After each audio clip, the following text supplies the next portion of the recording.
అందరికీ నమస్కారం అండి.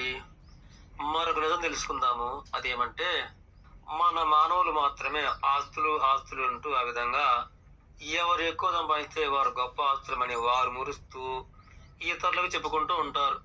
ఉదాహరణకు ఒకరికి 10 ఎకరాల భూమి ఉండొచ్చు, 100 ఎకరాలు ఉండొచ్చు, 1000 ఎకరాలు ఉండొచ్చు, ఇంకా ఉండొచ్చు. అలాగే మరొకరికి పట్టణాలలో 5 అంతస్తులు, 10 అంతస్తులు, ఇంకా ఎన్నో అంతస్తుల మేడలు ఒకటే కాదు, రెండే కాదు, ఇంకానూ ఉండొచ్చు. ఇక ఇట్టివారు తమతోటి మానవులందరినీ కూడాను చులకనగా చూస్తూ ఉంటారు. పాపం ఇక ఇతరులందరూ కూడాను వారు గొప్ప ఆస్తిమంతులు, 1000 ఎకరాల భూములున్నాయి, పట్టణాలలో మేడలున్నాయి, ఆ విధంగా అనుకొని బేలబోతూ ఉంటారు. ఇక అవి ఉన్నవారేమో వీరికన్నా మేమే చాలా గొప్ప అనుకుంటూ జ్ఞాన నేత్రం అనేది మోసపై విర్రవీగుతూ ఉంటారు. ఇక మనము ఏమీ లేని వారమని బేలబోతూ ఉంటారు. కానీ అసలు నిజమేమంటే ఈ అనంత విశ్వ సృష్టిలో గల ఈ భూమి పైన 6 ఖండాలలో గల 192 దేశాలలో అలా ఆస్తులు అని మురిసిపోయే వారికి ఆ మేడలు మాత్రమే, అలాగే ఆ 200-300 ఎకరాల భూములు మాత్రమే తప్ప ఇక దాని పక్కన ఉన్న మేడలు వారివి కావు. అలాగే ఆ భూమికి నలుపక్కల ఉన్న ఏగట్ల భూములు కూడా వారి కావు కదా. నిజానికి అంత మటుకి మాత్రమే వారిదే కదా. అట్టి వారికి ఆ మేడల పైన, ఆ భూమి పైన మాత్రమే హక్కు కలదు కదా. ఇక ఈ భూమిపై ఉన్న సర్వ సంపదలపై కూడా వారికి ఎటువంటి హక్కులు లేవు కదా. కోట్ల ఎకరాలతో కూడిన ఈ భూగోళంపై వారికి ఇక ఎటువంటి హక్కు లేదు కదా, ఆ ఉన్న 100 ఎకరాలు తప్ప. అలాగే పట్టణాల్లో కూడా వేలు లక్షల కొలది ఉన్న ఆ మేడలపై కూడా వారికి ఎటువంటి హక్కు లేదు కదా. ఇక మనకు మాత్రం సర్వ సంపదలకు నిలయమైన ఈ భూగోళం అంతా కూడా మనదే కదా.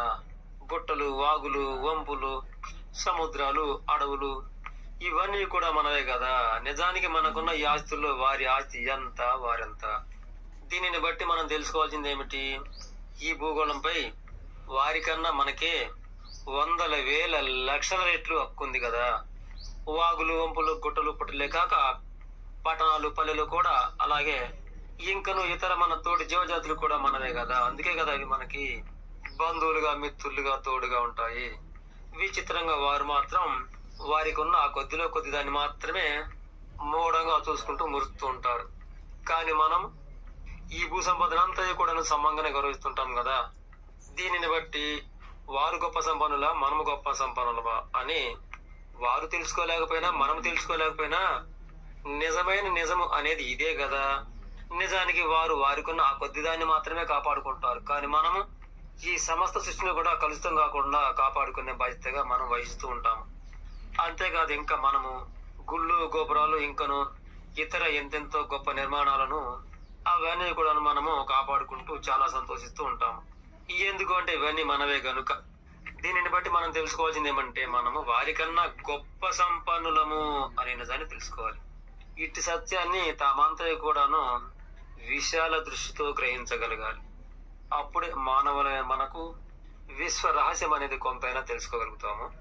సరే, ఇక ఉంటాను.